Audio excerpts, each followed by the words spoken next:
Good morning, friends. It is Gary Morris from the DLC Group of Companies head office. I am absolutely delighted this morning to have a very special guest, a friend of mine who has been a icon in the loan officer, lending, real estate, training, coaching business for, gosh, more than 25 years now. Best-selling author of 17 books. You can find all of his information on hightrust.com. He's not only an author, but a speaker. He's a CEO.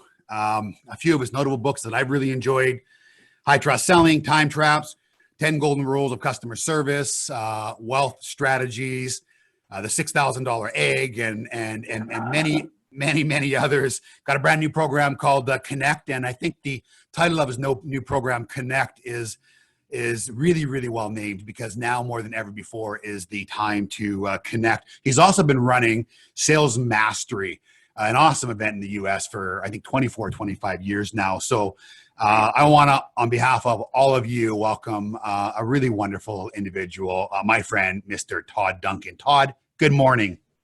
Good morning, Gary. Good to be with you, my dear friend, and excited about the impact you're making in Canada for brokers and agents, and it's just fun to follow you, and congrats on your success. Excited to be here today. Yeah, I you know what, it's I'm sure we'll talk about this today, but it's all about our people, and I've been pinching myself for such a long time because we've assembled such an amazing team in the Canadian mortgage space. They honestly make me look good, and I'm just a really fortunate guy. So Todd, you're in Laguna Beach. We're in the middle of this, sort of COVID-19 crisis. I think Canada has probably fared better than the US. Obviously, you speak to and coach hundreds of thousands over the years, mortgage professionals, loan officers, work with many realtors. From your perspective, tell us what's going on and how COVID-19 has affected the industry and also the mindset of Americans. Yeah, well, I don't think it's just Americans. I think it's Sure. It's everybody. But Yes. from my perspective, every breakdown produces an opportunity for a breakthrough, and it doesn't matter whether it's a pandemic. It doesn't matter if it's a business mistake or a financial failure or a market shift or any of those things. Whatever is happening for a reason. And I think the most important thing is to understand we don't always know the reason, but there's two things that I absolutely know for sure. Whenever you're going through something difficult, you should be growing through that same thing that's difficult. And so if we talk about COVID-19 and we talk about unanticipated events, the domino effect, the chain reaction, what can you control? What can you not control, right? And if you don't focus on what you can control, what you can't control overtakes you. It overtakes your mindset, overtakes your stamina, overtakes your even confidence and belief. And so the important thing is to grow through it, right? Any difficulty that we have, if we grow through it, then we learn from it and we can be better because of it. So in my mind, COVID-19 presents an opportunity for innovation. It presents an opportunity for recalibration. It presents an opportunity for even redistributing talent within your organization. It presents an opportunity to go deeper with your business partnerships and your relationships, brokers to agents, agents to buyers and sellers. I mean, every opportunity that is difficult is an opportunity for greatness. And there's no minimization at all of COVID, deaths, or any of that. But I'm going to tell you with absolute certainty, how you go through a market is more important than the market you're in. Period. End of story. When I started doing loans, we were in the worst economy that the nation had ever had, except for the Great Depression. Interest rates were up at 20%. Unemployment was 13%. Consumer confidence was at an all-time low. We were in the middle of a recession. And there's two things that happen in a recession. You either get excited about it or you become afraid of it. And what I decided to do is I said, everybody else is afraid of it. Why don't I be positive about it? Why don't I choose positivity? And that optimism mindset, right? And so I had a button made up. It was about this big, Gary, 3 inches or so circumference. And it said, rumor has it we're in a recession. I'm not participating. And all I did was say to the world, everybody can be down in the dumps. Everybody can be, woe is me. Everybody can be, these are tough times. I'm going to choose a different course of action. I'm going to choose to acknowledge most people think we're in a recession. I'm not playing. I am not participating. So it's the choice during COVID on what do you choose to focus on.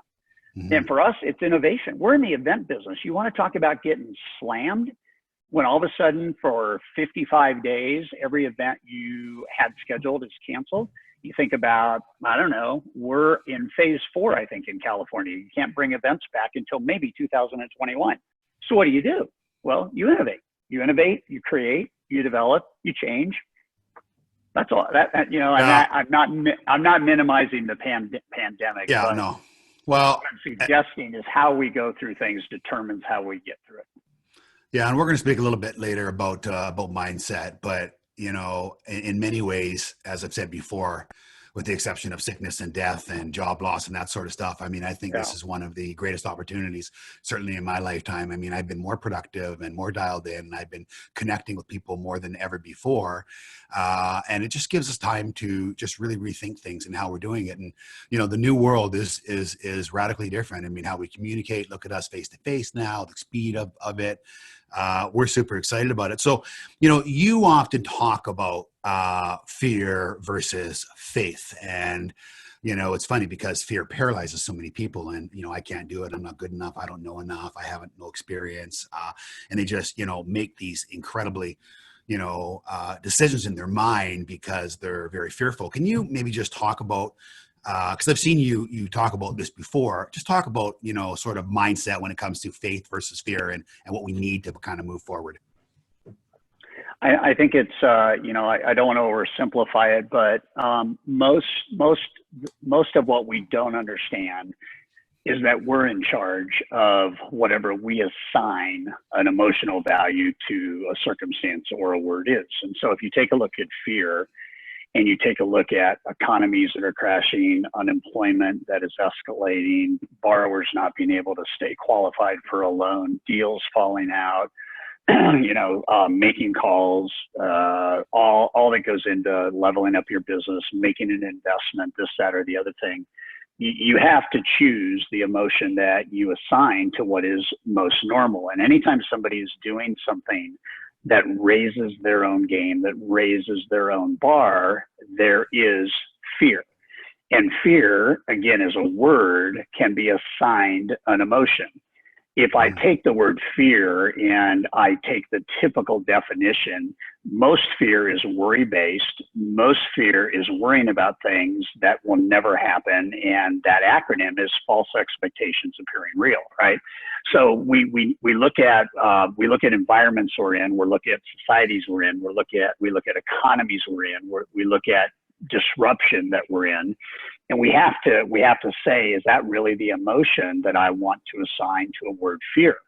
And for me, as an entrepreneur and a positivity thinker, I would say no, because that will hold you back, that will paralyze you, and you won't win anyway, and then that will make you more fearful, right? So then in between that and taking a look at fear and saying, okay, these are challenging times, and anybody that understands health and wellness understands that it is the challenge, the physicality, the growth, the nutrition. It's all that we do to create an environment where we've got to face things and rise. So face everything and rise is still the word fear, but it's not, I'm going to worry about it. It's, okay, I got it. I mean, it's here. I can either stick my head in the sand or I can deal with it. So I'm going to face everything and rise. And then, of course, you take a look at that same word fear and you go, what would be the ultimate 180-degree move? Well, the ultimate would be, I'm feeling excited and ready. Same 4 letters, same word, but I'm assigning a different emotion to it. And so here's what ends up happening. Faith involves courage. Courage is not easy. If courage were natural, we wouldn't have fear.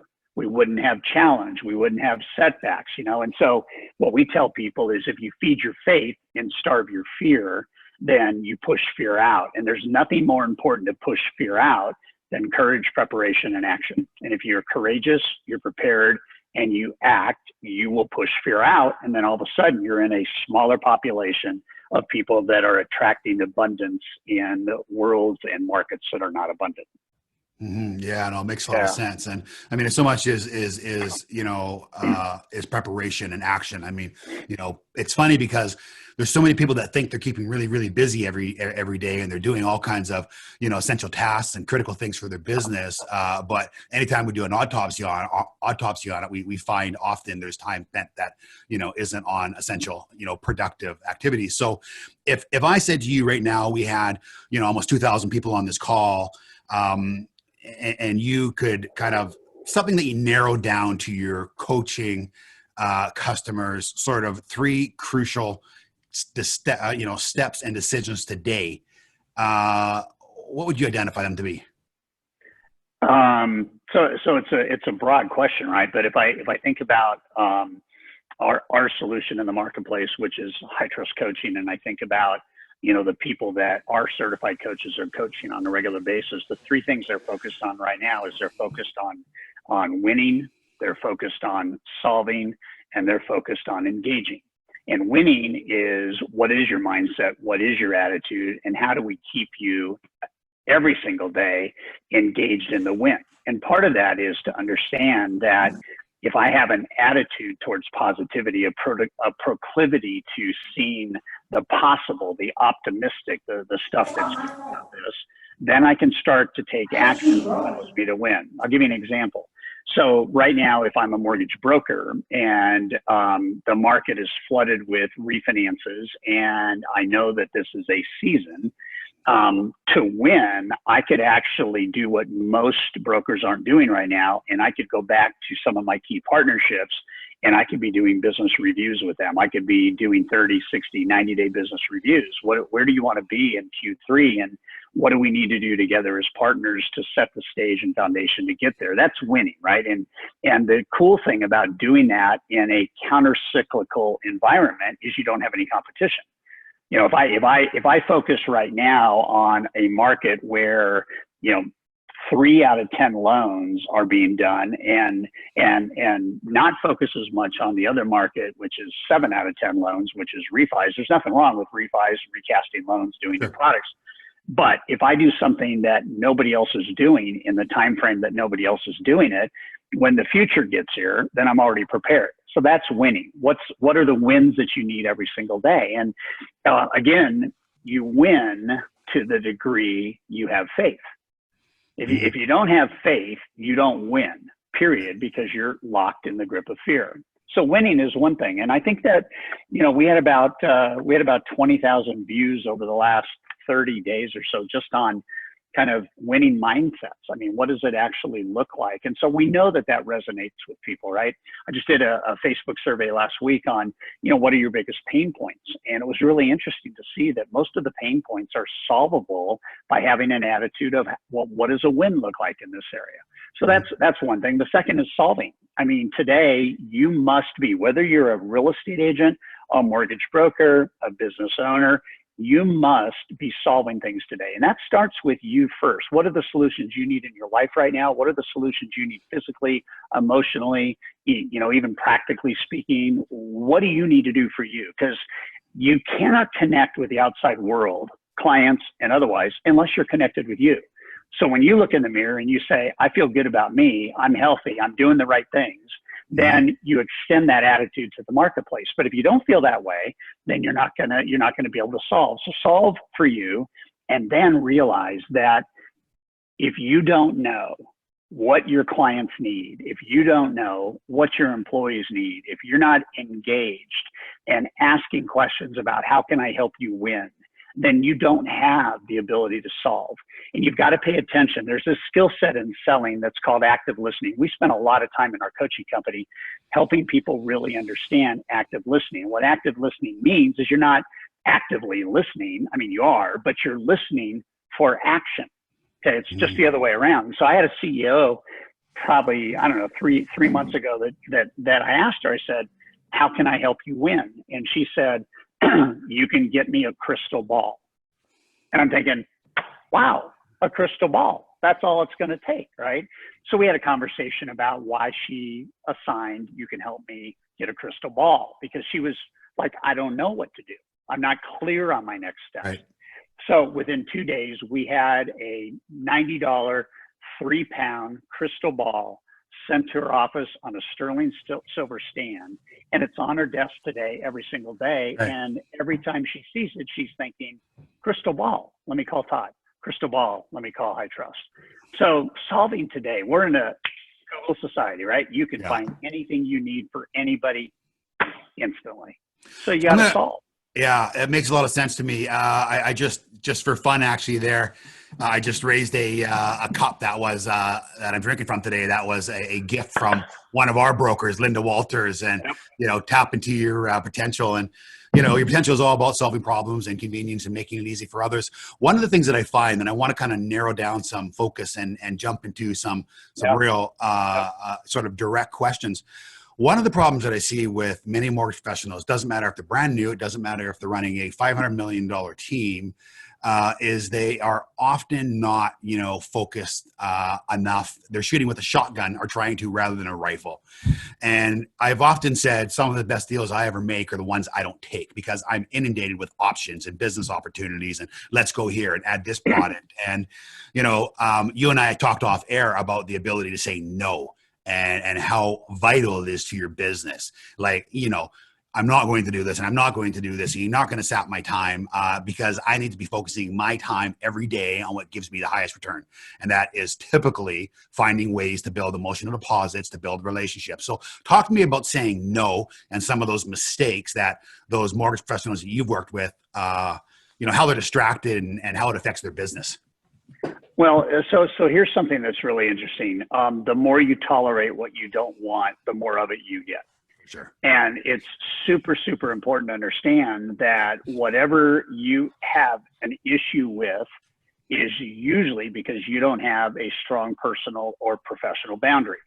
And what boundaries do is they put guardrails on your business and life. And if you don't know what you are actually looking for and you don't have strong enough value propositions, you will sadly default to trying to be everything to everybody. An hour ago, I just hung up with a high performance real estate agent that we did an interview with. And this guy's located in Lexington, Kentucky. And he was talking about 2 years ago, he sold 125 homes and was working 75 hours a week. And he realized that this was not how he wanted to spend the rest of his life. 10 sales a month, that's huge production, right? But his life was out of control, 75 hours a week. He had about $400,000 of his commissions going to expense. And he decided that I'm going to say no to about 4,000 people in my database. And I'm going to say yes to about 100 people in my database. And he went after the 100, and out of the 100, he settled that he had really strategic opportunities with 55 of those people. And so now his work week is 35 hours a week. He's got deep relationships with 55 people. And those are the 55 people that love him, know him, and trust him. So he's basically saying no to almost 5,000 people. And that's a large scale decision, right? Mm-hmm. We have there's a session in the new product called Connect, which you can check out at hightrust.com/connect. That's all you have to do. And it's called That's Unacceptable. And the whole session, it's an hour video on power phrases, 16 different things you can say that in effect are a nice way to say no. And what we know from all studies, Gary, what we know from our coaching, our coaching members have to go through a 2-week time journal before we start coaching them so we can figure out where they're saying yes, how much time it is costing them, and what their life would be like if we fixed those things and got rid of them. This is going to surprise you, and this is for agents and brokers. The average number of individual tasks per week that are unique to one another that these people claim that they're involved in are 26 tasks.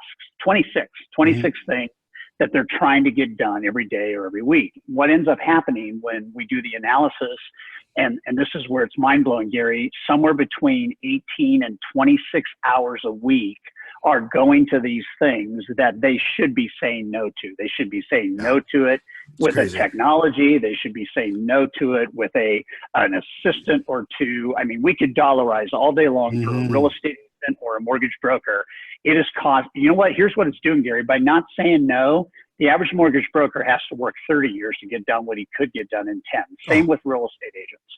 And so you sit here and you think, what is my absolute joy factor, my sweet spot? You know what it's called, Gary? It's called right livelihood. Right livelihood is you're doing what God made you good at doing. You're not trying to get good at what you're not good at. That's just the dumbest thing in the world. You want to go with your strengths. You want to exploit your strengths. If I'm good at connecting, I want to connect 8 hours a day. I don't want to connect just an hour a day. Right. So we teach, what is your not to-do list? What are the 10 things in the next 12 months that you're going to stop doing? Who are the clients that you're on the phone with and you're going, why am I talking to this person? Right. You know, why did I pick up the phone? If you don't wake up in the morning as a leader, an owner, an agent, or a broker and say, I love my clients, I love this person, I love, yeah. What good is it to try to fake it? Mm-hmm. What good is it to try and fake it? Mm-hmm. So from my vantage point, no is the most powerful money-making idea on the planet, and no is the most profound protection strategy of your own life. We get what we tolerate. Yeah, you know, we get what we'll accept. Exactly. I mean, I funny because I had a really dear friend of mine, someone I really, really admire, and runs a really good team and does 100 million plus. And, you know, every time we had a meeting, you know, he would show up late. Right. And sometimes a lot late. And finally, I just said, dude, like, this is not me. This is not my thing. Like, you know, in a nice way, I said, beat it. And I said, beat it with love. Right. Because, you know, honestly, like, you know, what you tolerate is the life that you'll live. And oh my God, I mean, he was so appreciative to kind of be corrected and get back on track. And, you know, it's little things like that. Like we spend our time doing a whole bunch of stuff quite often that, you know, we've committed ourselves into doing. And then, you know, here's what happens when you commit yourself into doing something down the road, days down the road. Well, guess what? That day shows up. And then you go, what the heck did I commit to? And we have to be so focused. A couple of things that I always say to people too. I mean, I'm busy, right? And I'm working on it. Those are probably two of the most damaging phrases, you know, in the history of business. I'm working on it means, yeah. I'm working on my business. I'm working on my business. I'm going to get to it. All that means to me is that you're procrastinating. It's just another way to put it off. I'm busy. Well, you're not really busy because when I autopsy your business, and I've done it a ton of times, there's so much crap in your business day to day that you're doing that, you know, you've let somebody, Darren Hardy said it best. And he goes, man, you have to stand guard at the gate of your mind like a fierce warrior. And it's incredible. And you have a great book on, you know, time wasting, and you call it time traps. And I know we're kind of moving all over, but it's so important because there's so much we can be doing by avoiding those time traps and really focusing. I want to get the database as well, but and the importance of it, can you just speak to us about, you know, some of the common mistakes that people are making, some of those time traps? There's a movie out 4 years ago. It was called Collateral Beauty, and it featured Will Smith, and there was a front end trailer when the movie kind of started, and he was talking about that advertising is designed to illuminate people's interest in a product or a service. And he said, so why are we really here today? I mean, why are we really here? And he said, you know, we're here for three things. We're here for love, we're here for time, and we're here for death. And that may sound kind of crazy, but in the area of time productivity, you know, we must understand that we do not have a unlimited resource of time. It will continue to come at us all day long, and you can choose to embrace it. You can choose to ignore it. You can choose to be stressed out. You can choose to be peaceful and calm. You can choose all of these attitudes. But in order to be able to say no and not have traps of time, you have to love yourself, and you have to love your clients, and you have to love what you do. If you don't love what you do, you're not going to do what you do well. And because death happens, it's physical death in the most serious sense, right? That one day our time clock's going to run out. But it's actually the physical death hourly or daily that you're actually experiencing and not even knowing it because you are so busy. And so the idea that I can't manage time is probably where things start, because time's a static, and I can't manage a static. I cannot manage 60 seconds and get 65. I cannot manage an hour and get an hour and a half. And I can't manage 24 hours and end up with a 27-hour day. I just can't do it, right? That's impossible. So the only thing that you can control is what you let in and what you allocate your time to. So high performance. I've been studying high performance. I did 100,000 real estate loans in 11 years. That is like, are you kidding me? How did you do that and have a life? Well, I did it because we put boundaries on how we did it. We delegated where my weaknesses and my sales team's weaknesses were, and we chose clients carefully. We only said yes to clients that we knew we could help, we knew we loved, liked, had values matches with. We didn't say yes to things that would disrupt the culture and disrupt the flow. And we teach what I learned as a brand new mortgage broker when I was 23 out of college. It's if you don't take time to evaluate where your time is going, it is going to go places that is going to shock you. And I mean it legitimately, Gary, when I say if 20 hours a week are being devoted to things that you should say no to because you're a high performance real estate agent, you're a high performance mortgage broker. Part of those things have to get done anyway. So it's either you do it in non-peak times or somebody on your team does it, or an efficiency, a technology does it, and you reallocate that time in just 12 months. You've actually doubled your income in 12 months. Our whole theme in High Trust Coaching is how do we help you make more money? How do we help you reduce the number of hours you spend making that money? And how do we reduce the stress in your life? You'd be surprised. Everybody right now watching us have this dialogue by 5 o'clock today could write down everything over the last 2 or 3 weeks that they wish they had said no to. All they have to do is go back in their head and replay the last couple of weeks and write those things down. And then all they have to do is dollarize it. Like if I'm spending 2.5 hours a day on unproductive email, and I make $10,000 a deal or a side as an agent, or $3,000, $4,000 a deal as a broker, I'm losing $100,000 a month because I'm not saying no to things that are getting in the way. And the other thing I need to say is everybody thinks busy is like cool. There's not one person watching this whose paycheck is a reflection of busy. There's probably nobody watching this. And maybe, in your company, I'm sure you don't give out awards for the broker that works the most hours, right? No. No. you acknowledge productivity. And here's the chief goal, guys. The chief goal is, how do I make as much money as I can with the right value in the marketplace with as little friction as possible so that I can enjoy the process? And we have people that make in a year, Gary, what other people don't make in 10 years when they start to realize this breakthrough. I got a guy right now that his average income went up $71,000 a month by going through the exercise I just laid out, and then figuring out how to add 1 or 2 people to his team, and then put a couple of efficiencies together. I had a mortgage broker in a seminar 3 months ago that stood up and fired a real estate agent in front of 150 other people because she said, it's unacceptable. This person calls me every night at 10 o'clock. I keep picking up the phone, which is, by the way, the first problem, right? As soon as you make it okay to have a conversation at 10 o'clock at night, then you're going to get another one. And everything she had done did not fix this problem. And she was sick of it. She was tired of it. So I just want to tell everybody, you can make a fortune by learning how to say no, triple down on the things that make you money, period. Yeah, no, I mean, it's just, God, we can just go on and on and on. You talk about, about saying no and having a narrow focus, and, there's nothing more that we can be doing than, making those emotional deposits and really connecting with people and not disingenuously, not, reaching out and saying all kinds of, like nice hocus pocus, bullshit, like really, really knowing about people and being kind and genuine and connecting. And the power of that is amazing. It's funny because there's multiple schools of thought on how to build your business.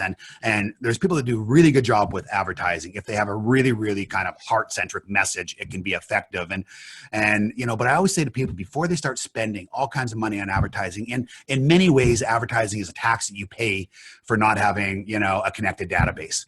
And there's I see people all the time, and I'm redundant on this. I mean, I talk about this on every call. I must, be boring people, but we're out there, we're building new relationships, we're buying people lunch and dinner, we're sending them tickets, we're, leaving our children and our spouses, and we're chasing all this new business all the time and spending all this money, right? When we haven't even fixed our database. We haven't even checked into their customers, customers, made it a spotless database.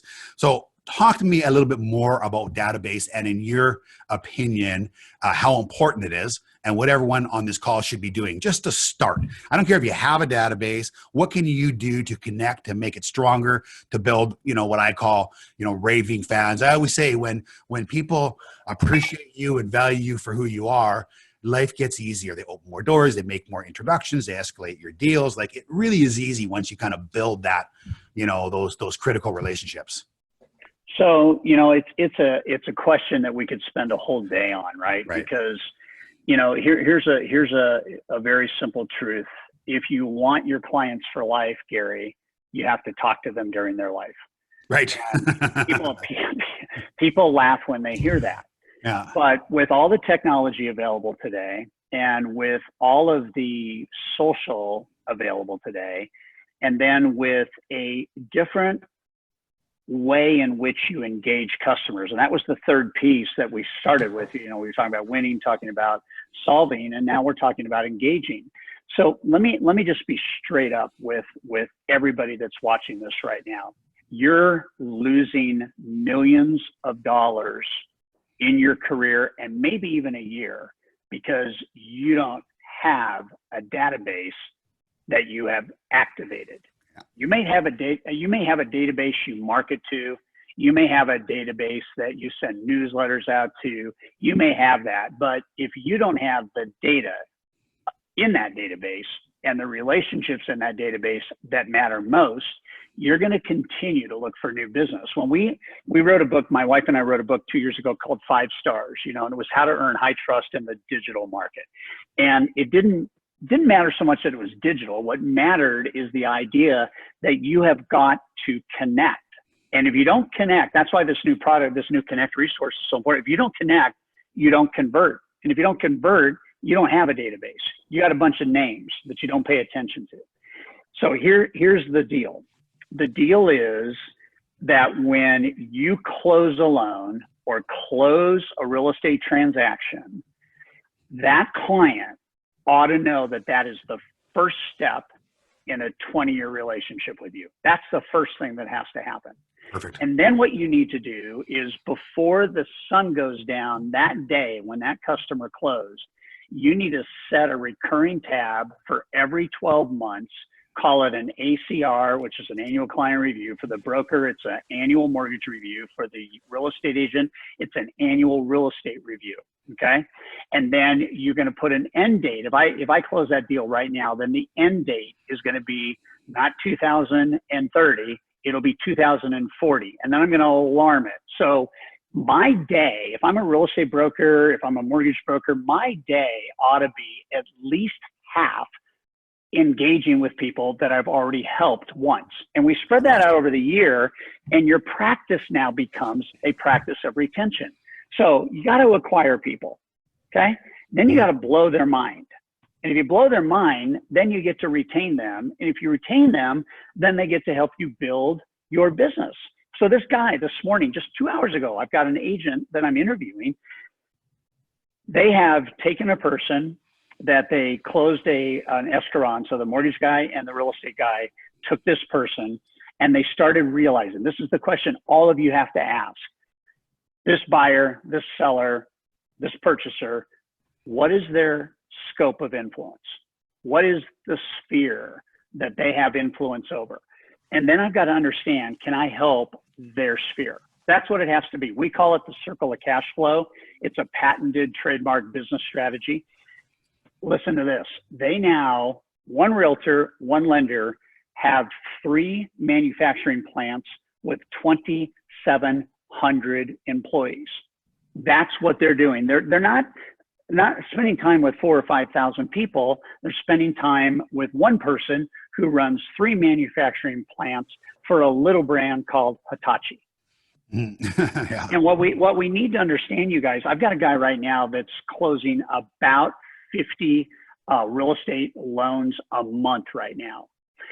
Every single day, he and his team do somewhere around 10 to 15 annual mortgage reviews, where they're just reviewing the mortgage. I can't figure out why realtors don't have annual real estate reviews with their clients. Mm-hmm. It's like one and done. And we think they're going to be in the home 7 years.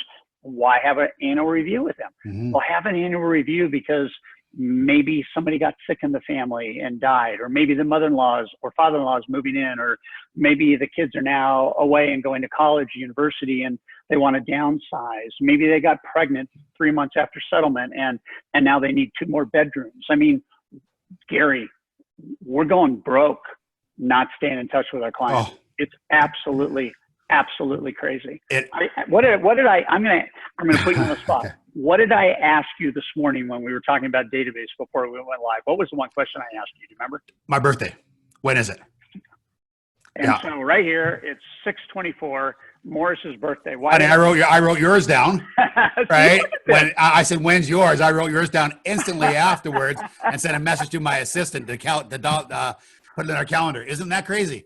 Great minds think alike. Or some minds think alike anyway. Well, in between you telling me this and the time we went live, I went to your contact record. I entered your birthday.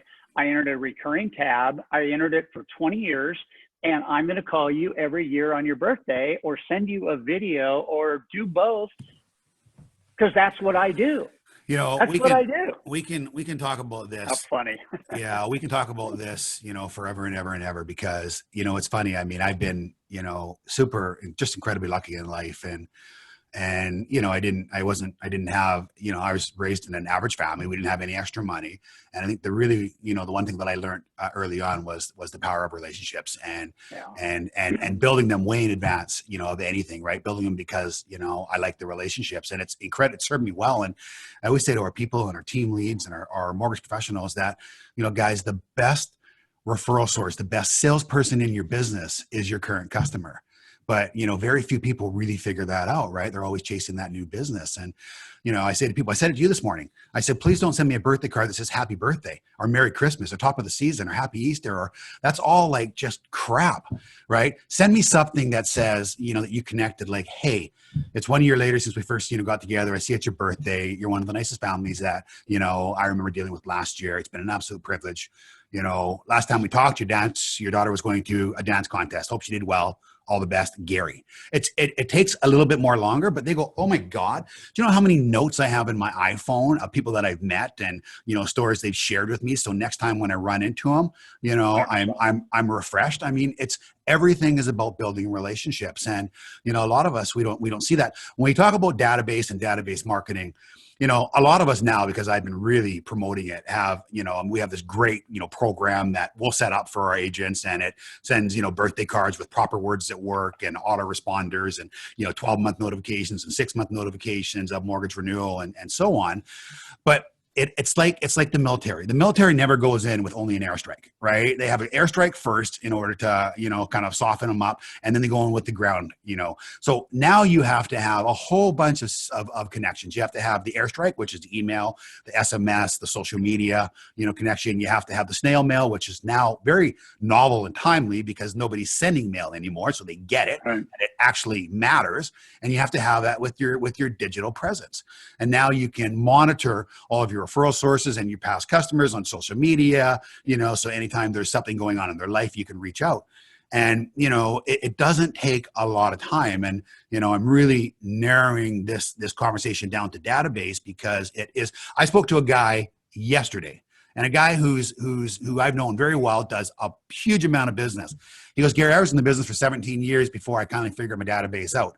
And he goes, my business has increased 75 or 80%. In the last 3 years since I, started using my database. Here's a guy that was one of the top performers in the Canadian mortgage space and just didn't get to his database because he was so busy. So, I mean, it's just it's a huge focus.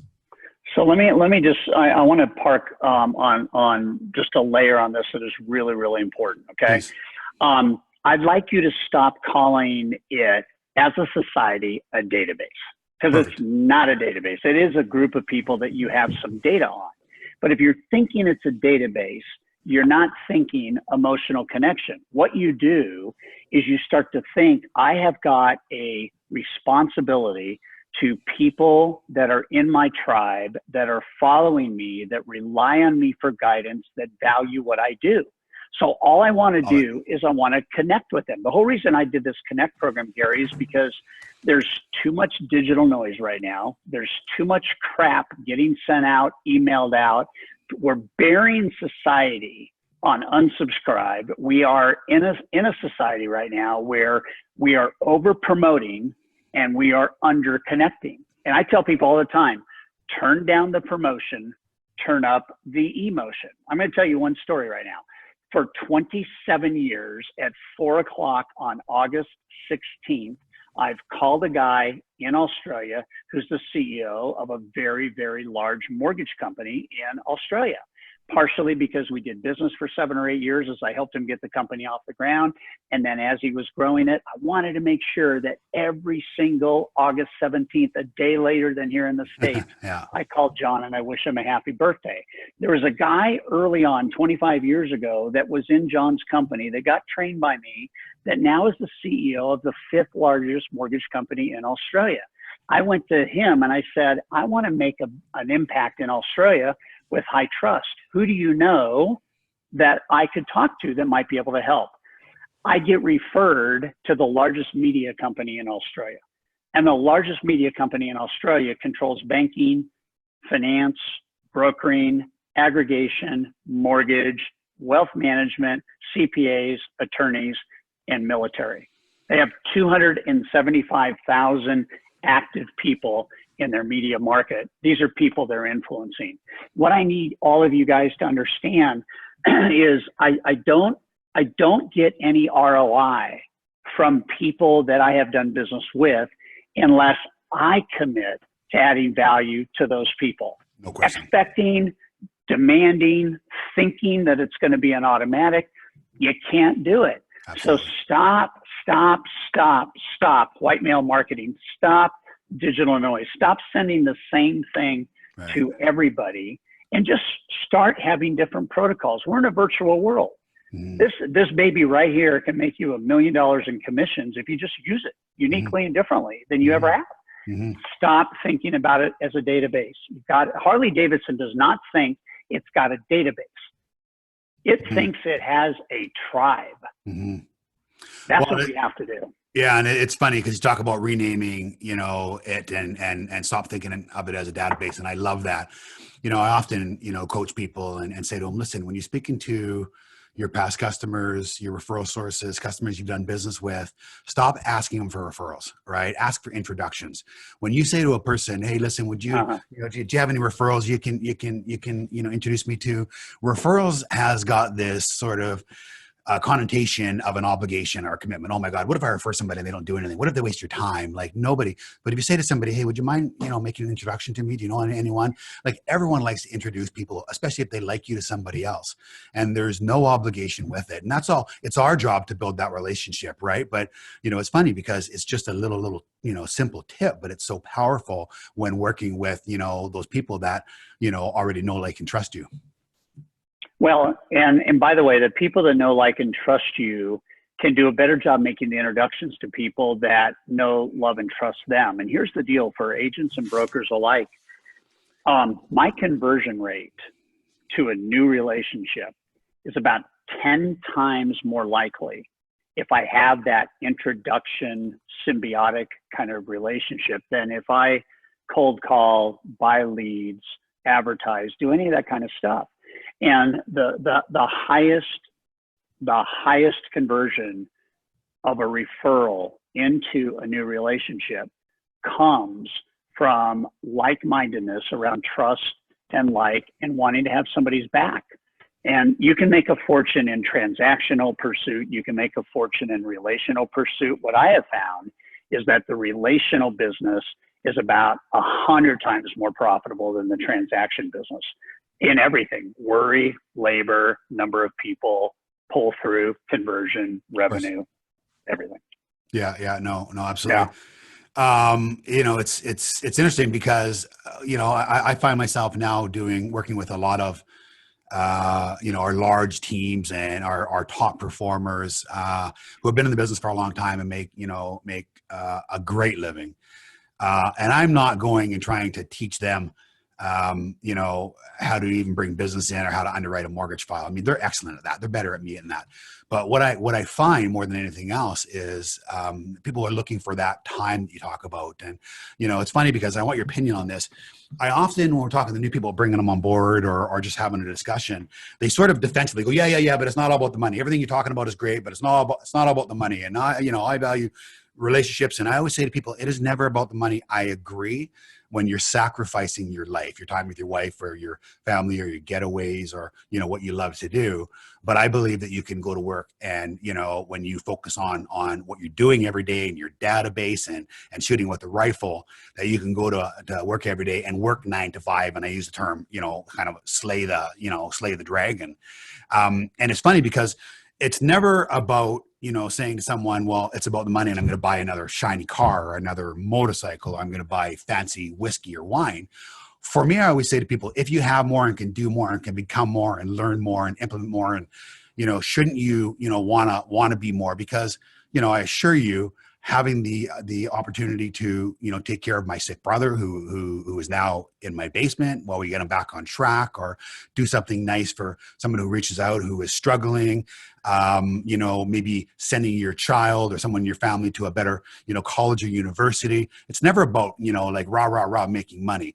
And when you build those relationships, you know, obviously your income just increases.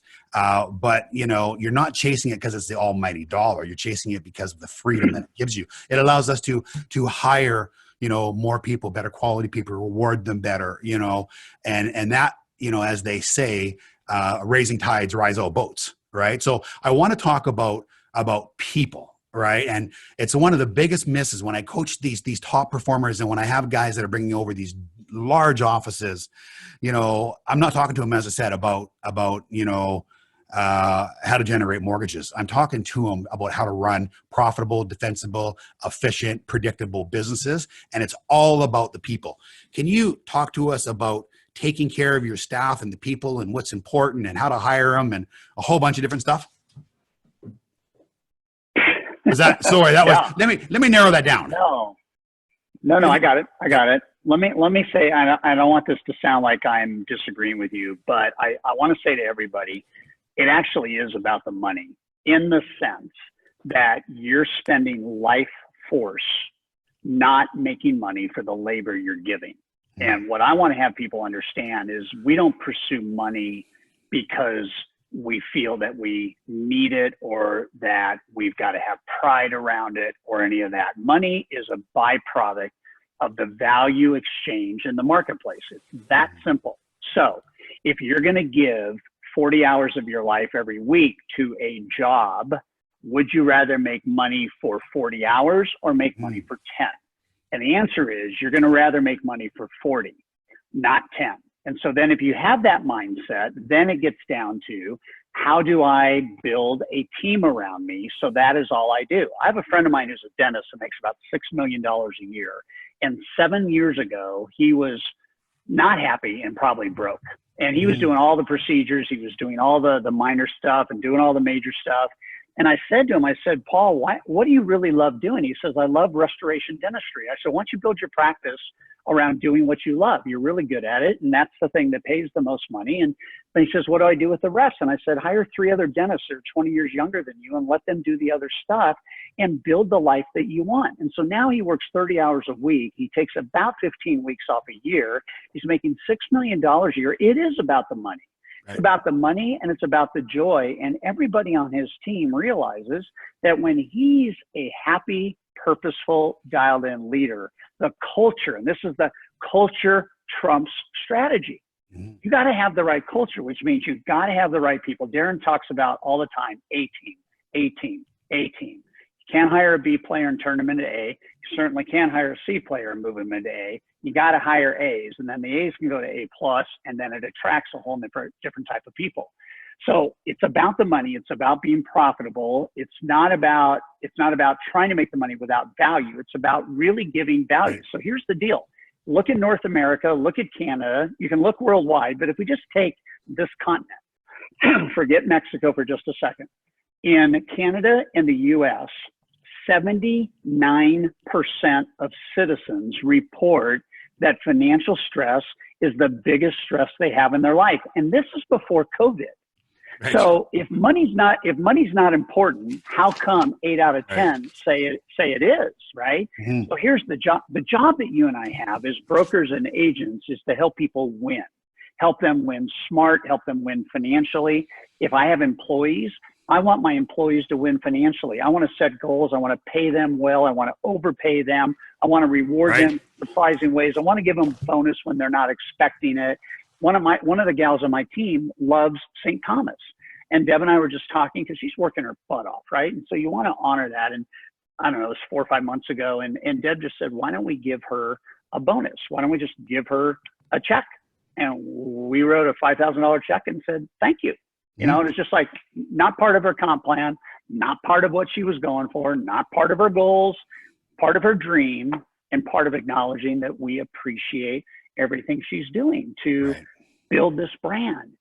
Leaders have to understand you have followers, and you have followers who either follow you because they want to, or they follow you because they have to. And if you have a have to culture, you're never going anywhere.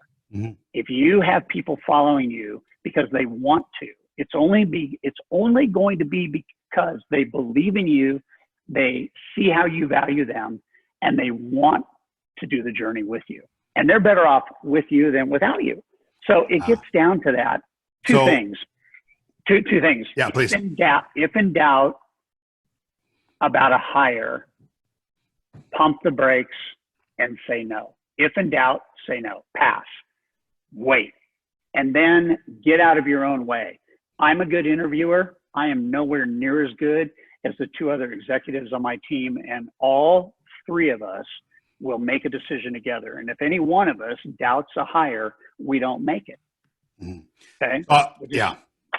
So I want to jump in on that first. So, I mean, my long sort of, rant was exactly what you said. It is all about the money because we only have so many hours in our life, right? There's a finite amount, and we want to do everything that we can do in order to build this, incredible relationship, which gives us this incredible life.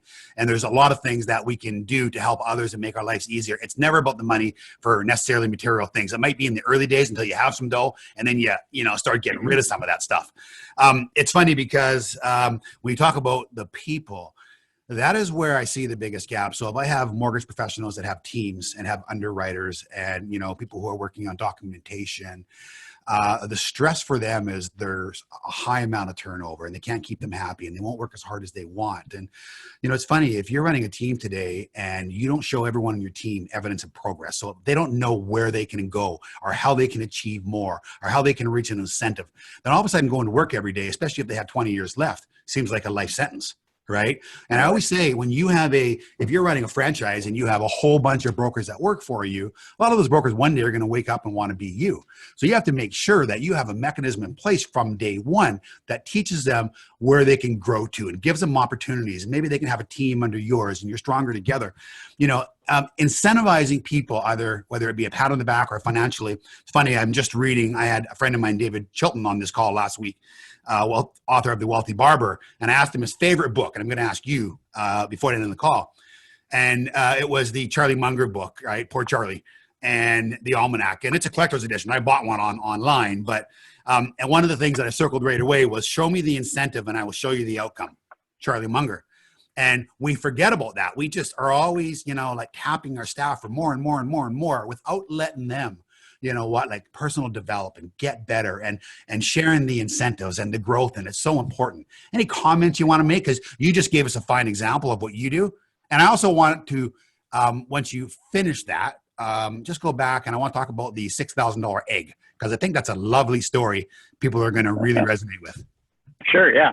So I think the thing that I would say is one of the books that I read in the last 2 months I really like. It's called The Surrender Experiment by Michael Singer. And it's all about understanding that everything happens for a reason, right? Every moment we find ourselves in is a moment that is presenting itself to us that is a function of everything, right? So where we are in society, where we are in business, our own business, where we are economically. I mean, just stuff presents, right? And so the moments that happen in our lives are there for a reason, and how we handle that moment determines how we get through it and what's next, right? And I think that there's a curiosity factor that we have lost in life. And when you remain curious to situations that are happening, instead of feeling woe is me, you can see the breakthrough. I did an audio lesson 20 years ago called Silver Lining Thinking, meaning that every gray cloud, every stormy moment in our life has something in there that is positive, that is a lesson.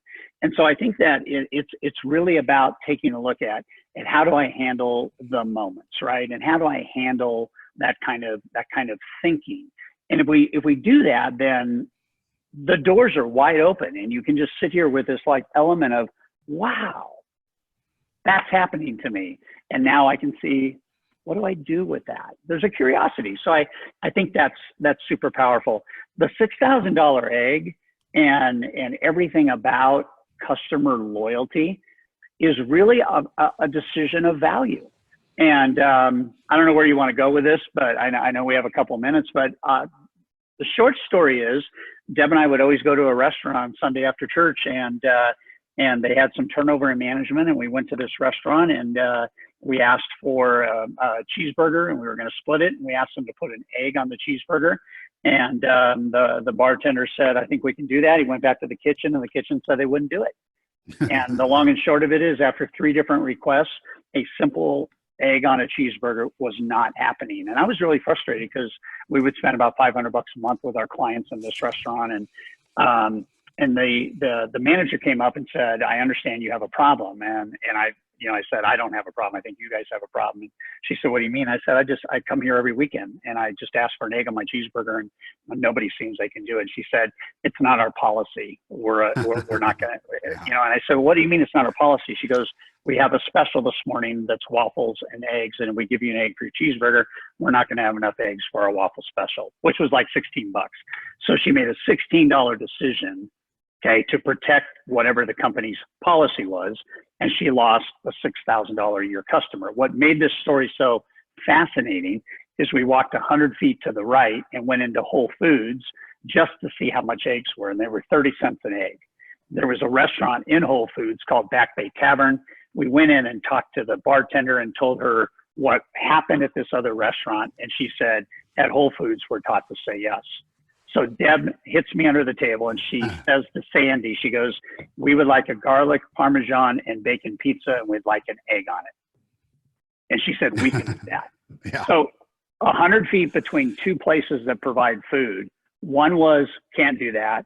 The other is can do that. I wrote a blog, Gary, and it got shared 400,000 times in 3 months. And a publisher called us and said, would you write a book on the $6,000 egg? And we said yes. And now that restaurant has about 1 million negative impressions because of a 30-cent egg. It's funny, and I love that story, and thank you for sharing it. It's funny because when I started Dominion Lending Centers, 2006, there was a sign shop right next door to our first office. And I walked next door, and I had 2 signs made up, and one was yes. Why a yes? Still sits in my office today, right? And it was to always remind me that we have to find ways to say yes. And when we can't say yes, we have to find really gentle ways to explain why. And usually most people understand that, when it's a difficult decision and you have to explain why kindly that you can't do it. But we look to say yes every single time. And my business partner, Chris Cade, who's still my partner today, used to always say, why not? So for me, it was yes, and it was why not. So I had 2 signs made, right? Both blue illuminated. One was yes, and his was why not. Why not still hangs in his office. Yes still hangs in my office. And it's incredible. It's just, it really becomes the mindset, right? Like, and so many people get stuck in policies and they won't do stuff and it's not it, or, so it's crazy. Thank you. I love that story. I just think it's such a simple demonstration of, little things that can make the difference. Todd, we might go a couple minutes over here because I want to talk about coaching a little bit. Now, listen, you came on here as all of my guests have and didn't ask for a thing. And when I asked you if you would do this, you responded in 2 minutes and said, great. Yeah, I'd love to.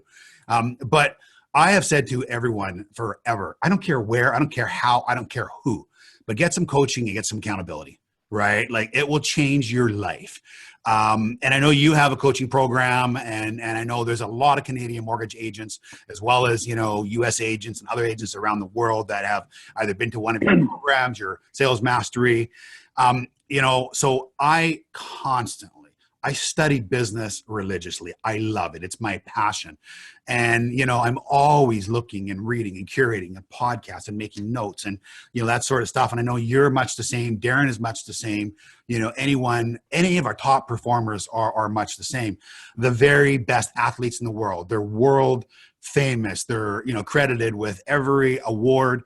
They constantly study game tape after they get off the Masters, and they go and hit some more, balls on the driving range.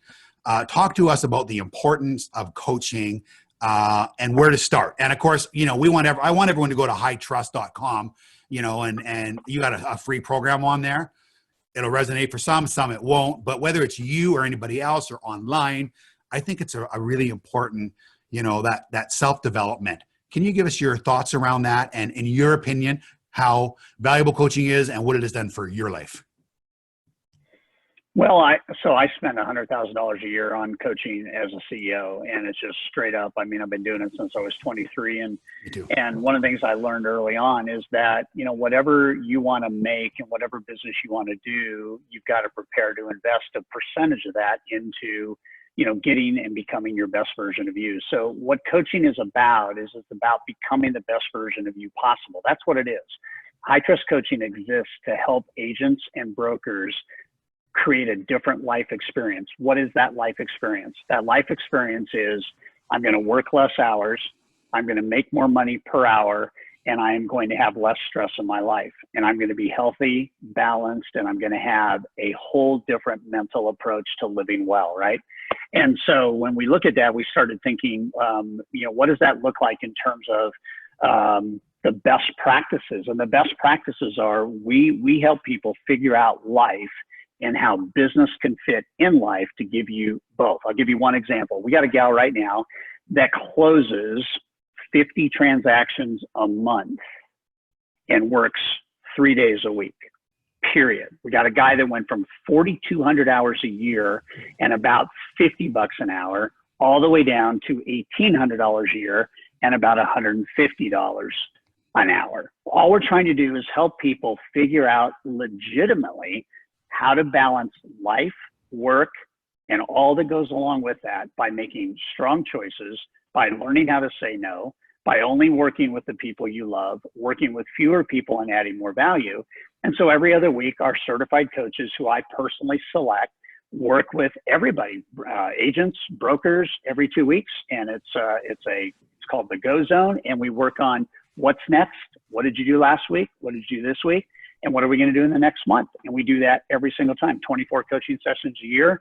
And it's interesting, the ROI is about 6 to 7x a month. If you spend $700 on coaching, it's not uncommon to make $5,000 or $6,000 or $7,000 more in a month. Mm-hmm. So why would we not? We invest in the stock market, but the return on the stock market pales in comparison to what the ROI can be in our own business. So we always want to start there. And for us, what coaching does is it simplifies life. It expands joy and happiness. We got one gal that went from $30 an hour to $800 an hour, Gary, in 5 months. Mm-hmm. 5 months. Mm-hmm. What would you do if you could take a $50 an hour paycheck and turn it into a $500 an hour paycheck? And that's what we do. And it's not because we want to help people make more money. We want to have them understand the money they're losing by not having a proactive approach. Yeah, and thank you. You explained it really well. I mean, so I'm a converted. I've been investing in, coaching and CEO groups and teams and for years and years and years and years. And honestly, the more I do, the better I get. And I look at agents, and I look at, owners, and I look at real estate professionals, and they grind over every dollar in commission, and they want a few extra beeps per deal. And I said, my God, if you just spend a little bit, more time, getting good at your business and focusing and learning from those who have done it before you and have made all those critical mistakes. I say the same thing. I don't care where you get it from. right? Just get it, just get some, right? I'm doing this whole program now on this Level Up series, and this is what you're on today, the Level Up series, and people, you know, it resonates. They love it because they understand that there's, you know, it doesn't matter where you are in your life, doesn't matter how much business you do today, how much money you make. There's another gear, there's another level. And I think you're a fine example of that. Todd, you and I are going to do this again. Actually, I have some ideas because as I hear you and I speak, I think that we bring out a lot of really good discussions. I think that are important. You know, as you know, our company, we originate more mortgages in Canada than any other Canadian bank, and we have the very finest team in the country. And I know on behalf of all of them, they're so grateful for you being on today. You can find Todd, you know, any of his social media handles are Todd Duncan Official. His website is hightrust.com. For any of you on this call today, also, if you got something out of this call, if it was valuable, the only thing I ask of you is just to go on Instagram or Facebook or LinkedIn or something and just say, hey, just had a great call with Gary Morris and Todd Duncan. There's a lot of people out there who you know, will be inspired and love to learn. And we'd like to continue to share that on these calls going forward. So if you do that for us and tag both Todd and I, that would be great. Big news, guys. Next week, next Thursday, we have a dear friend of mine, a guy by the name of Jim Treliving. He is the longest running dragon on the hit Canadian series Dragon's Den. He is also the founder. I went from RCMP to a Canadian restaurateur icon. He owns Boston Pizza. We're going to talk about him, what it takes as an entrepreneur to build a business, right? Just the sacrifice, the hard work, and some of the challenges and trials and tribulations that you're getting year in, year out. Because the only thing I can promise you in life that's constant is change. And life is not easy. It's often a disruption. The difference is those that, you know, can work through that and can keep that positive mindset typically survive and thrive. Todd, any last words that you want to say to our group before we sign off? Yeah, I think just two things. You get to decide the life that you want, and your choices matter. So that's number one. If you want to experience where we could help you out, just go to hightrustcoaching.com and have a free conference call with us. There's no strings attached. And I got to tell you something, there's thousands of people that their life has been made better because they have somebody by their side to help them win. Gary, it's a pleasure to be with you. It's good to be by your side and help your brokers and agents win. And I appreciate you helping me win too. Yeah. You know what I loved? I had one of our comments from Pete up in Vernon, a great guy. And he said, Gary, I love the fact that you started early on this conversation about ways to say no, because we all take on too much shit. And I love the way you ended it with how to say yes, right? Like, it's so wonderful because they interact perfectly, right? Say yes to all the things that are important, that are going to build relationships, and say no to all the time traps and all the bullshit that crosses your plate every single day that robs you of your progress. So with that, thank you guys again. Please go online. We are going to be posting this. Love the fact that all of you turned in. Thank you for spending just over an hour with us. Mr. Duncan, I'm going to call you off air here shortly. And I want to talk a little bit more because I have a really great idea. Be well, talk soon, and thank you. Bye. Thanks, everybody. Bye.